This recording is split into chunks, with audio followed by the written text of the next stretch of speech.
ಈಗ ನೀವು ಖುಷಿ ಪಡ್ಬೇಕು. ಅವರ ತಪ್ಪುಗಳು ಎಷ್ಟಿದೆ ಅಂತ ನೀವು ಅದ್ರ ಬಗ್ಗೆ ಫೋಕಸ್ ಮಾಡೋ ಇದನ್ನೇ ಇಲ್ಲ ಸರ್. ನಾವು ಅವ್ರು ಎಷ್ಟು ತಪ್ಪಿದೆ ಅಂತ ನಾವಿಲ್ಲಿ ಫೋಕಸ್ ಮಾಡ್ತಾ ಇಲ್ಲ, ನಾವಿಲ್ಲಿ ಫೋಕಸ್ ಮಾಡುವಂತದ್ದು ಈಗ ವೆರಿ ಇಂಟ್ರೆಸ್ಟಿಂಗ್. ಬಂಗಾಳದಲ್ಲಿ ಬಿಜೆಪಿ ಬಹುತೇಕ ಜಯಭೇರಿ ಬಾರಿಸುವಂತ ಎಲ್ಲ ಲಕ್ಷಣಗಳು ಕಾಣ್ತಾ ಇದ್ದಾವೆ. ಪಶ್ಚಿಮ ಬಂಗಾಳದ ಅಕ್ಷರಶಃ ಕುರುಕ್ಷೇತ್ರ.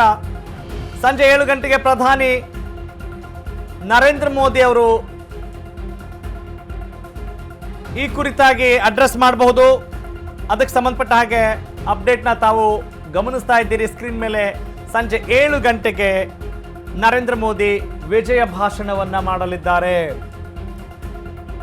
ಬಂಗಾಳದಲ್ಲಿ ದೀದಿ ಕೋಟೆ ಭದ್ರವಾಗಿರುವಂತಹ ಕೋಟೆ ಛಿದ್ರವಾಗಿಸುತ್ತಾ ಬಿಜೆಪಿ ಅನ್ನುವ ಪ್ರಶ್ನೆಗೆ ಸದ್ಯಕ್ಕೆ ಉತ್ತರ ಸಿಗ್ತಾ ಇದೆ ಈ ಸಂದರ್ಭದಲ್ಲಿ at this point of time. Okay, ಭಾರತೀಯ ಜನತಾ ಪಕ್ಷದ ವಕ್ತಾರರು ಮತ್ತು JDS ಪಕ್ಷದ ವಕ್ತಾರರು ಕಾತರರಾಗಿದ್ದಾರೆ ಈ ಶುಭ ಸುದ್ದಿಗೆ, ಈ ಸಂಭ್ರಮಕ್ಕೆ ಸಂಬಂಧಪಟ್ಟ ಹಾಗೆ ಮಾತನಾಡುವ. ಅಫ್ಕೋರ್ಸ್ ದಟ್ಸ್ ವೆರಿ ನ್ಯಾಚುರಲ್, ಸಹಜ. ಸಂಜೆ 7 ಗಂಟೆ ಅಷ್ಟೊತ್ತಿಗೆ ಪ್ರಧಾನಿ ನರೇಂದ್ರ ಮೋದಿ ವಿಜಯ ಭಾಷಣವನ್ನ ಮಾಡಲಿದ್ದಾರೆ ಅನ್ನೋದು ಸದ್ಯದ ಸುದ್ದಿ.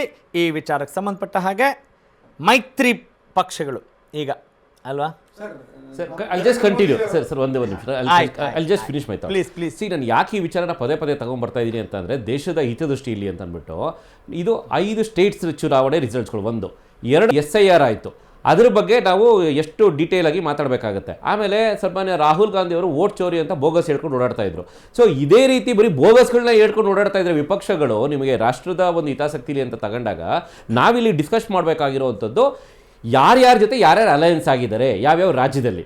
ಆಮೇಲೆ ಈಗ ಮುಳುಗ್ತಿರುವಂಥ ಕಾಂಗ್ರೆಸ್ ಅವರು ಯಾರ್ಯಾರ ಜೊತೆ ಅಲಯನ್ಸ್ ಆಗಿರಬೇಕಾದ್ರೆ ಯಾವ ರೀತಿ ಆ ರಿಸಲ್ಟ್ಸ್ಗಳು ಬಂದಿದೆ, ಆ ರಿಸಲ್ಟ್ಸು ಮುಂದಿನ ದಿನಗಳಲ್ಲಿ ನಮ್ಮ ರಾಜ್ಯದಲ್ಲೂ ಒಳಗೊಂಡಂತೆ ಏನೆಲ್ಲ ಪ್ರೊಡಕ್ಷನ್ ನಾವು ಮಾಡ್ಬೋದು, ಇದನ್ನ ನಾವು ಡಿಸ್ಕಷನ್ ಮಾಡೋಣ ಅಂತ ನಾವು ಕೇಳುವಂಥದ್ದು ಅವ್ರ ಕಾಂಗ್ರೆಸ್ ಅವ್ರ ಹತ್ರ. ಅಲ್ಲ ನಿಮ್ಗೆ ಅದು ಅಲ್ಲ, ಈಗ ಗೆದ್ರೆ 1 ನಿಮಿಷ ಅವ್ರು ಹೇಳಿದಾರಲ್ಲ, ಐ ಆಮ್ ಹಿಯರ್, ಗೆದ್ರೆ ಆಡೋಕ್ ಬಂದಿದ್ದೆ, ಸೋತ್ರೆ ನೋಡೋಕ್ ಬಂದಿದ್ದೆ ಅನ್ನುವ ಮಾತನ್ನ ನಾವು ಗಮನದಲ್ಲಿ ಇಟ್ಕೊಂಡು ಈ ಮಾತುಗಳನ್ನ ಆಡೋಣ ಮುಂದಿನ ಹಂತದಲ್ಲಿ. ಯಾಕಂದ್ರೆ ಡೆಫಿನೆಟ್ಲಿ ಮಾತಾಡೋಣ ಸರ್. ನೋಡಿ ನಾವು ಸಾಕಷ್ಟು ಸೋತಿದೀವಿ. ಈಗ ಕರೆಕ್ಟ್ ಸೋತಿದ್ದೀರಾ. ಈಗ ನೀವು ನಮ್ಮ ರಾಜ್ಯಕ್ಕೆ ಸಂಬಂಧಪಟ್ಟ ಹಾಗೆ ಮತ್ತು ಮುಂದಿನ ಇದು ಲೋಕಸಭಾ ಚುನಾವಣೆಗೆ ದಿಕ್ಸೂಚಿ ಆಗ್ತಾ ಇದೆ. ಭಾರತೀಯ ಜನತಾ ಪಕ್ಷದ ರಾಷ್ಟ್ರೀಯ ಪಕ್ಷದ ಜವಾಬ್ದಾರಿ ಯಾವ ರೀತಿ ಇದೆ, ಕೇಂದ್ರ ಸರ್ಕಾರದ ಆಡಳಿತವನ್ನ ದೂಷಣೆ ಮಾಡೋರಿಗೆ ಇದು ಪಾಠ ಆಗತ್ತೆ ಅನ್ನೋದು. ಅಫ್ಕೋರ್ಸ್ ನೋಡಿ, ಎಲ್ಲೇ ಸೋತ್ರು ಅಜೆಂಡಾ ಬರೀ ಇದನ್ನ ಹೇಳ್ಕೊಂಡ್ ಬರ್ತಾರೆ ಹೊರತು ಅಭಿವೃದ್ಧಿ ಮೇಲೆ ಚರ್ಚೆಗಳು ಆಗದೇ ಇಲ್ಲ. ಪ್ರೊಡಕ್ಟಿವ್ ಆಗಿ ಚರ್ಚೆ ಮಾಡೋಣ.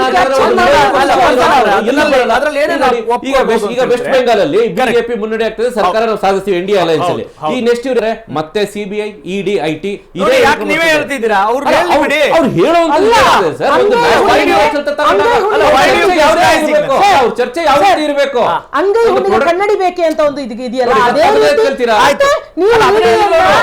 ಇಲ್ಲ ಅಂಗೈ ಹುಂಡಿ ಕಂಡಿಬೇಕಂತ ಅವರು ಹೇಳ್ತಾ ಇರೋದ್ರಲ್ಲೂ ಸರಿ, ಅವ್ರು ಒಪ್ಪಿದ್ದಾರೆ. ಯಾವ ರೀತಿ ಸಾಂವಿಧಾನಿಕ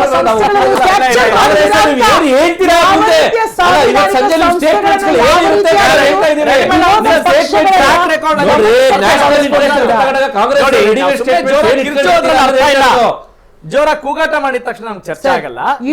ರೈಡ್ ಒಂದು 5,000 ಪ್ರಕರಣಗಳಲ್ಲಿ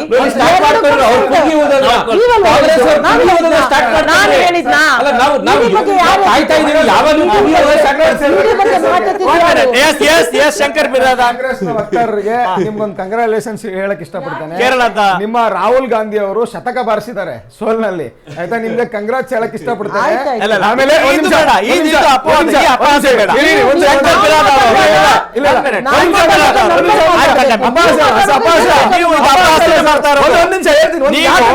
ರಾಹುಲ್ ಗಾಂಧಿ ಅವ್ರನ್ನ ಆಡಿಕೊಂಡಷ್ಟು ಬೇರೆ ಯಾರಿಗಾದ್ರೂ ಆಡ್ಕೊಂಡಿಲ್ಲ ನೀವು ಅಷ್ಟೊಂದು ಆಡ್ಕೊಂಡ್ರು ಕೂಡ ಅಲ್ಲ ಒಂದ್ ನಿಮಿಷ ನೋಡಿ ಸುಳ್ಳು ಗೊತ್ತಿದೆ ಒಂದ್ ನಿಮಿಷ ಇರಿ, ಒಂದ್ ನಿಮಿಷ ಸರ್ ಒಂದೇ ನಿಮಿಷ ಮಾತಾಡ್ತಾ ಇಲ್ಲ.